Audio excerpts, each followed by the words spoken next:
बच्चों, स्वागत है आप सभी लोगों का मेरे YouTube channel maths with Manikant में।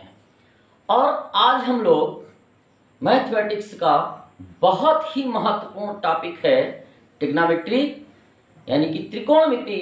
आज हम उसको पढ़ेंगे और ये जानेंगे कि त्रिकोणमिति का, ट्रिग्नोमेट्री का हमारे अपने जीवन में कितना महत्व है और ये मैथमेटिक्स का जो संसार है उस संसार में, गणित की दुनिया में त्रिकोणमिति का कितना महत्वपूर्ण स्थान है। इसके नाम को जरा ध्यान दें तो ट्राइजियोनोमेट्री, इसको तीन पार्ट में भी हम डिवाइड कर लें तो ट्राइगॉन मेट्रॉन। ट्राई का मतलब है तीन से, गॉन का मतलब है भुजा और मेट्रॉन मीन्स माप, यानी ऐसा मेजरमेंट, एक ऐसा मापन जहां पे तीन भुजाएं हों। तो तीन भुजाएं किसमें होती हैं? ट्रायंगल में, यानी त्रिभुज में तीन भुजाएं होती हैं। हिंदी में इसी बात को हम समझें तो हिंदी में इसे त्रिकोणमिति कहते हैं। त्रि माने तीन, कोण और मिति, मिति मीन्स मापन, मेजरमेंट। जैसे हम क्षेत्रमिति में खेत का या किसी फील्ड का मेजरमेंट करते हैं, उसी तरीके से ऐसी आकृतियां जो तीन कोण हो, जिसमें तो तीन कोण किसमें होंगे? इसी त्रिभुज में होंगे। तो हम तीन कोणों से घिरी आकृति यानी त्रिभुज के अंतर्गत जो मेजरमेंट करते हैं, जो मापन करते हैं, उसे हम त्रिकोणमिति कहते हैं।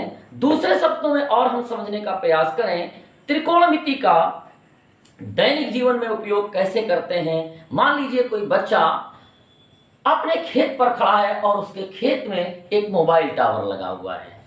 अब उस मोबाइल टावर की ऊंचाई बहुत अधिक है।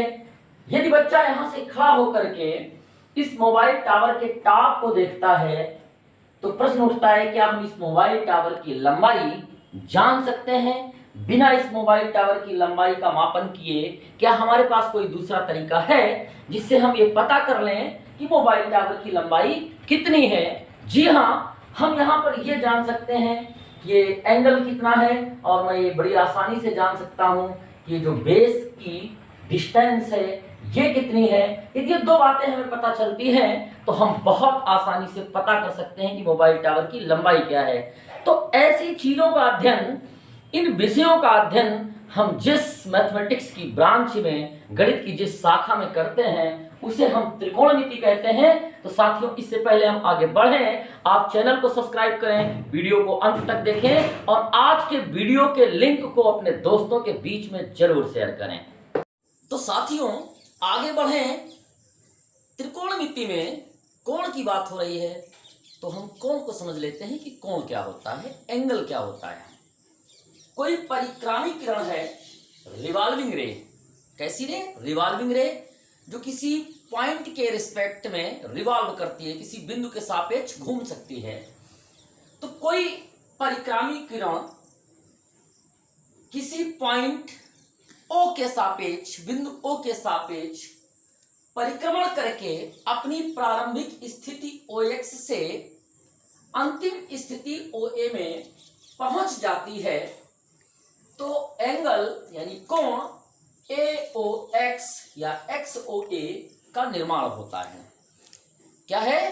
कोई revolving ray with respect to O revolve करके अपनी इनिशियल कंडीशन से रिवॉल्व करके लास्ट कंडीशन OA में पहुंचती है। तो ये जो रिवॉल्विंग रे जितना ये परिक्रमण करती है, इसके पश्चात हमें एक एंगल मिलता है जिसे हम एंगल XOA कहते हैं। इस कोण में जो हमारी साइड OX होती है उसे हम इनिशियल साइड, और जो साइड OA है उसे हम टर्मिनल साइड कहते हैं। और इसके मापन के लिए हम एंगल थीटा का मेजरमेंट करते हैं, XOA को लेते हैं। इस एंगल के मेजरमेंट के लिए हम ये जो रिवॉल्विंग वैल्यू है, इस वैल्यू का जब मापन करते हैं तो वो वैल्यू ही हमारी मेजरमेंट ऑफ एंगल होती है, कोण की माप होती है। अब एंगल के ठीक बाद हम कॉम्प्लीमेंट्री एंगल को समझ लेते हैं, यानी पूरक कोण को समझ लेते हैं। अब ये पूरक कोण क्या होते हैं? ऐसे टू एंगल्स जिनका सम 90 डिग्री होता है उन्हें हम कौन सा कोण कहते हैं? पूरक कोण यानी कॉम्प्लीमेंट्री एंगल कहते हैं। अब जो आकृतियां जिनमें मैं टावर की लंबाई निकालने की बात कर रहा था, कोई बच्चा किसी मीनार को देखने पहुंचा है और ग्राउंड में खड़े होकर के मीनार को देख रहा है, और यदि हम मेजरमेंट करना चाह रहे हैं मीनार की, तो जो ट्राइंगल्स बनेंगे वो सभी के सभी कैसे होंगे? राइट ट्राइंगल होंगे, यानी उनका एक कोण 90 डिग्री का जरूर होगा। तो किसी भी राइट ट्राइंगल में जो दो एक्यूट एंगल होते हैं, इनमें से यदि हम एक को थीटा माने तो ये जो दूसरा एंगल है वो 90 माइनस थीटा ही होगा। यदि हम इसमें ए बी सी कहें तो जो angle A and angle C हैं, ये दोनों कैसे एंगल होंगे? ये कॉम्प्लीमेंट्री एंगल होंगे। इन दोनों का सम 90 डिग्री ही होगा। ठीक है, तो कॉम्प्लीमेंट्री एंगल समझना बहुत जरूरी था। और अब हम आगे बढ़ते हैं, समझते हैं कि त्रिकोणमितीय अनुपात ट्रिग्नोमेट्रिक रेशियोज क्या होते हैं। तो ट्रिग्नोमेट्रिक रेशियो होते हैं किसी भी राइट ट्राइंगल में जो उनकी साइड्स होती हैं, जो उनकी भुजाएं होती हैं, उन भुजाओं के अनुपात को the ratio of sides in A right triangle हम कहते हैं त्रिकोणमितीय अनुपात, ट्रिग्नोमेट्रिक रेशियोज। साथियों, त्रिकोणमितीय अनुपात के बारे में बात करते हुए जब मैं आपको ये बता रहा हूं कि साइन शब्द का पहला प्रयोग सबसे पहले आर्यभट्ट ने किया था, जो कि एक भारतीय वैज्ञानिक थे, भारतीय गणितज्ञ थे, तो ये प्राउड फील होने वाली बात है कि साइन शब्द का प्रयोग, ट्रिग्नोमेट्रिक रेशियोज का जो पहला वर्ड है साइन, उसका प्रयोग किसी भारतीय गणितज्ञ ने किया था। तो साथियों, त्रिकोणमितीय अनुपात, जैसा कि हमने कहा कि किसी भी राइट ट्राइंगल में उस ट्राइंगल की साइड्स का रेशियो होता है। तो हमने एक राइट ट्राइंगल ले लिया है ए बी सी, जिसमें इसका एंगल बी 90 डिग्री का है, बी पे राइट एंगल्ड है। ठीक है, अब हम जब भी ट्रिग्नोमेट्रिक रेशियो फाइंड करते हैं तो इसमें किसी एक एक्यूट एंगल को बेस मानते हुए बढ़ते हैं। यहां पर हमने उस एक्यूट एंगल ए को लिया है, ए को हमने बेस माना है। अब यदि हम इस एक्यूट एंगल का नाम थीटा दे देते हैं तो यहां पर हमारी जो दो साइड्स हैं ए बी और बी सी, इन साइड्स को हम कुछ इस तरह कहेंगे कि एक जो साइड है एंगल ए के ठीक सामने की जो साइड बी सी है, उसे हम कहते हैं side opposite to angle A. Theta के ठीक सामने की जो भुजा है वो क्या है? साइड अपोजिट, अपोजिट यानी विपरीत ओर की साइड एंगल ए, कोण ए के सामने की विपरीत ओर की भुजा। जो दूसरी साइड है उसे हम कहते हैं side adjacent to angle A. Adjacent means लगी हुई, कोण ए से जुड़ी हुई जो भुजा है उसे हम कहते हैं side adjacent to angle A. चलिए, अब हम ट्रिग्नोमेट्रिक रेशियो फाइंड करने के लिए हम आगे बढ़ते हैं। तो हमारे पास जो ट्रिग्नोमेट्रिक रेशियो होते हैं उसमें जो पहला रेशियो है वो होता है साइन, दूसरा कॉस, तीसरा टैन, चौथा काट और सेक, लास्ट में कॉसेक। चूंकि हम किसी एक एक्यूट एंगल को बेस मानते हुए हम किसी राइट ट्रायंगल की साइड्स का रेशियो रिप्रेजेंट करते हैं, तो वो हमारा एंगल यहां पर ए है, तो इसे आप sign A, cos A, tan A, काट ए, सेक ए और कॉसेक ए कह सकते हैं। चूंकि ए को मैंने थीटा कहा है तो आप इसे साइन थीटा भी कह सकते हैं। साइन थीटा, इसे क्या कहेंगे? Cos of theta. यहां पर दोनों बात एक ही है, टैन थीटा, काट थीटा, सेक थीटा और कॉसेक थीटा। इन सब का रेशियो फाइंड करने के लिए एक ट्रिक है और वो ट्रिक है P B P upon H H B.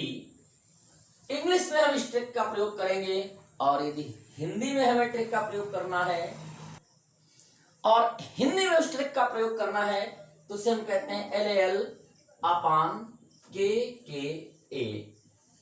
बहुत अलग अलग नामों से पुकारते हैं इसे। पंडित बद्री प्रसाद हर हर बोले। अब इस राइट ट्रायंगल में AC जो साइड है ये हाइपोटेन्यूस है। ये आप हमेशा जानते हैं कि 90 डिग्री के ठीक सामने की जो साइड होगी वो हाइपोटेन्यूस होगी। अब जो side adjacent to angle A है, हमारा जो थीटा है उस थीटा से जुड़ी हुई जो साइड है उसे हम बेस कहते हैं। क्या कहते हैं? बेस कहते हैं। और साइड अपोजिट टू एंगल है, जो ये है अपोजिट है, उसे हम क्या कहेंगे? परपेंडिकुलर। तो यहां पर जो आपका PBP है, P मींस परपेंडिकुलर है, B मींस बेस है, इस P means perpendicular, H means hypotenuse, H means hypotenuse, B means base. तो चलिए हम टेक्नोमेट्रिक रेशियो यदि हम फाइंड करते हैं, पहला रेशियो हम फाइंड करें साइन A इक्वल, तो साइन के लिए हम कहेंगे P अपान H, इसे हम कहेंगे perpendicular upon hypotenuse. Hypotenuse cos A को फाइंड करना चाहें, कास A के लिए फिर हम कहेंगे B अपान H, यानी B upon H base upon hypotenuse. tan A के लिए हम जानना चाहें तो tan A के लिए लास्ट में लिखा हुआ है P अपान B, तो P अपान B लिख देंगे यहां पे, और ये हो गया परपेंडिकुलर अपान बेस। इसी को यदि आप हिंदी में लिखना चाहते हैं तो क्या करेंगे? ये लाल बटे कक्का का मतलब क्या है? लाल, यल का मतलब यहां से आपका हो जाता है लंब, एल का जो मतलब है, के का मतलब यहां पे कर्ण से है जिसको इंग्लिश में हाइपोटेनियस कहते हैं, ए का मतलब यहां पे आधार से है जिसे हम इंग्लिश में बेस कहते हैं। ठीक है, हिंदी मीडियम के बच्चे भी ध्यान देंगे, लाल बटे कक्का से हम यदि हम एल अपान के उठा लें तो ये साइन थीटा की वैल्यू हो जाती है एल अपान के। साइन थीटा इक्वल हो जाएगा आपका, एल का मतलब हो गया लंब, के का मतलब हो गया कर्ण। कास थीटा इसी तरह आपका हो जाएगा आधार बटे कर्ण, चूंकि यहाँ पे ए अपान के है, ए अपान के का मतलब हो गया आधार बटे कर्ण। और tan थीटा का मतलब हो जाएगा यल अपान ए, यल अपान ए मतलब लंब बटे आधार। ठीक है, आगे चलिएगा। यहां पे जो काट थीटा आपका टेक्नोमेट्रिक रेशियो है, ये tan थीटा का इनवर्स होता है, तो इसके लिए आप B अपान P लिख देंगे और यहां पे हो जाएगा B मींस बेस और यहां पे हो गया base upon perpendicular. Sec A की बात करें तो सेक A आपका कास थीटा का इनवर्स होता है, तो इसके लिए हम यहाँ पे लिखेंगे H अपान B और H के लिए हो गया हाइपोटेनियस अपान बेस। लास्ट में कॉसेक थीटा है, कॉसेक A इस साइन A का इनवर्स होगा, तो इसके लिए हम लिख देंगे H अपान P और H को हम लिखेंगे हाइपोटेनियस अपान परपेंडिकुलर। तो ये फार्मूले हम याद रखेंगे, बड़े ही महत्वपूर्ण फार्मूले हैं। और इसके बाद में हम आगे बढ़ते हैं टेक्नोमेट्रिक आइडेंटिटीज की तरफ। ठीक है, तो चलिए पढ़ते हैं टेक्नोमेट्रिक आइडेंटिटीज।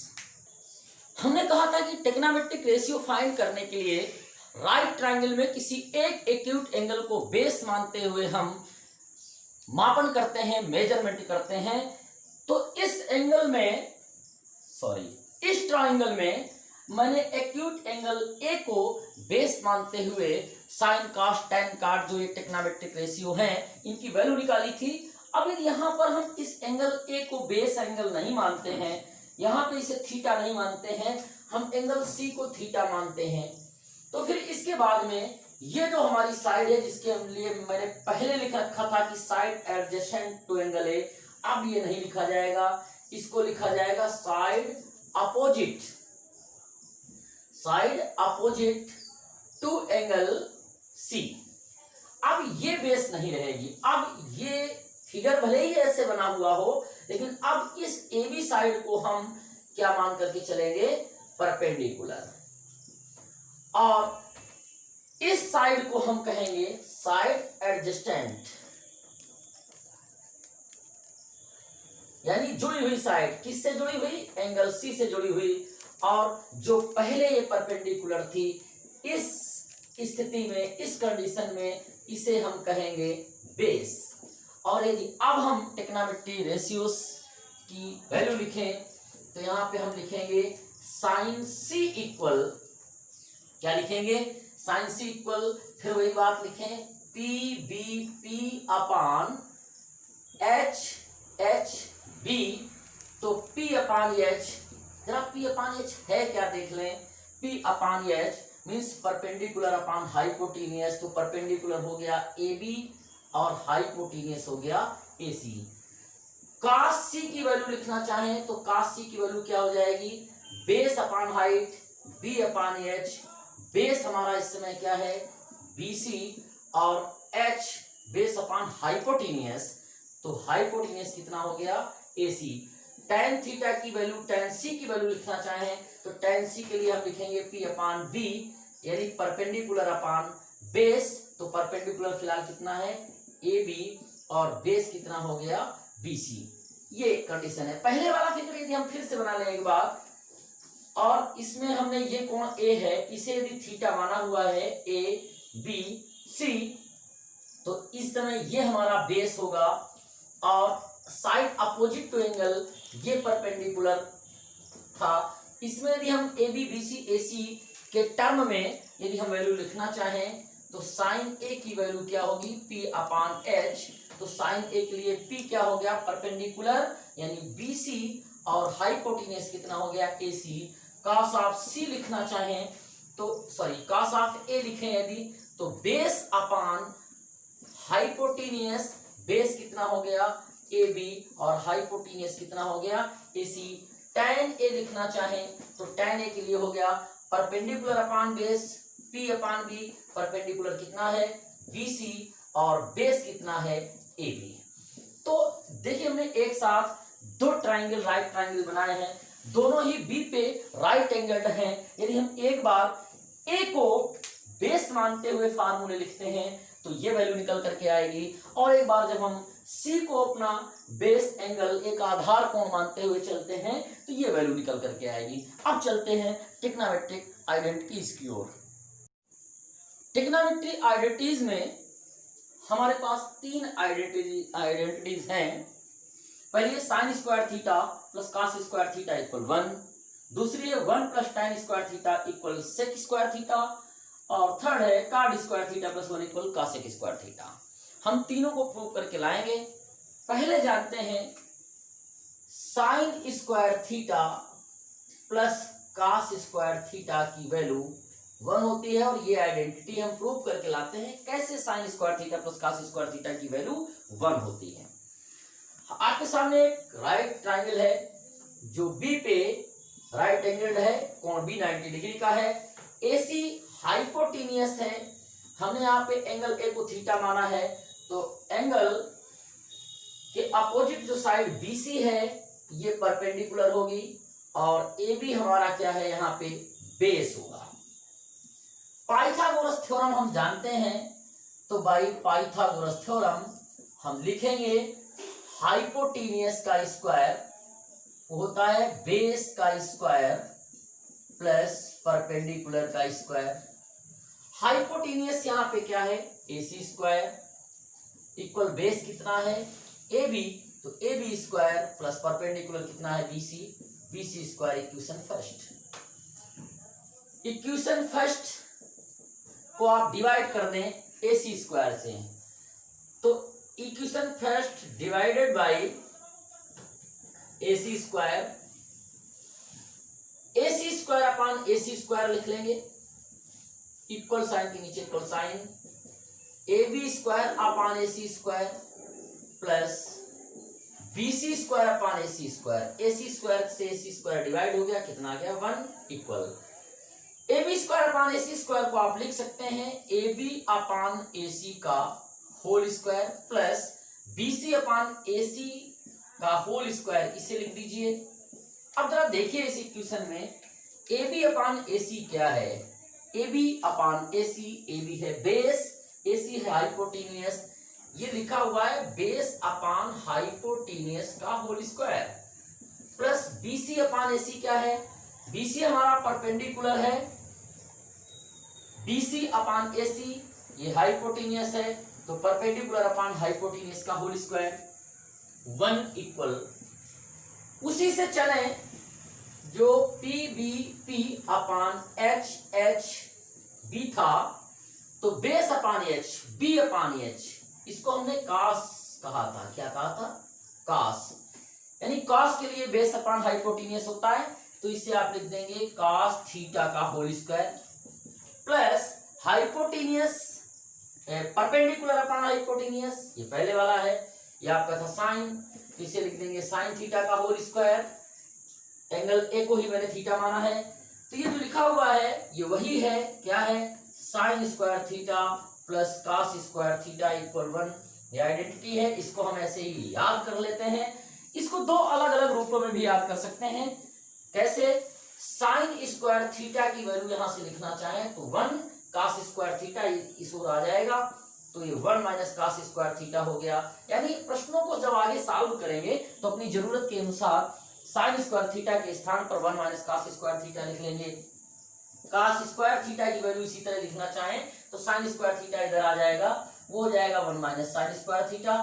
तो ये आपको तीनों तरह से याद होना चाहिए, यानी sine square theta plus cos square theta equal 1, sine square theta equal 1 minus cos square theta, cos square theta equal 1 minus sine square theta. Prove करते हैं अगली आइडेंटिटी को, जो है 1 plus tan square theta equal sec square theta.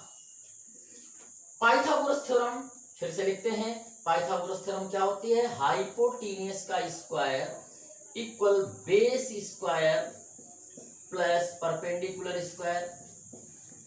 चलिए, hypotenuse हमारा था AC square equal AB square plus BC square.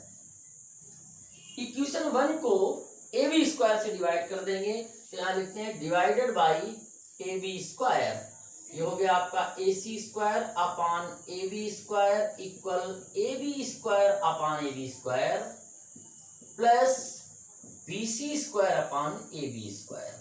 AB square से AB स्क्वायर डिवाइड हो गया, ये हो गया 1, AC अपान AB, इसे क्या लिख लेंगे, AC अपान AB का होल स्क्वायर, प्लस इसे क्या लिख लेंगे, BC अपान AB का होल स्क्वायर। AC अपान AB, AC हाइपोटेनियस है और AB बेस है, ये आपका लिखा हुआ है हाइपोटेनियस अपान बेस का square equal 1 plus AB, BC हमारा क्या है, परपेंडिकुलर है, AB हमारा क्या है, बेस है, इसका स्क्वायर, हाइपोटेनियस अपान बेस, ये क्या होता है, हाइपोटेनियस अपान बेस, ये होता है सेक, तो इसको आप लिख दीजिएगा सेक थीटा का whole square, 1 plus perpendicular upon base, ये होता है tan थीटा, तो इससे आप लिख दीजिए tan थीटा का होल स्क्वायर, तो ये हो गया sec square theta equal 1 plus tan square theta.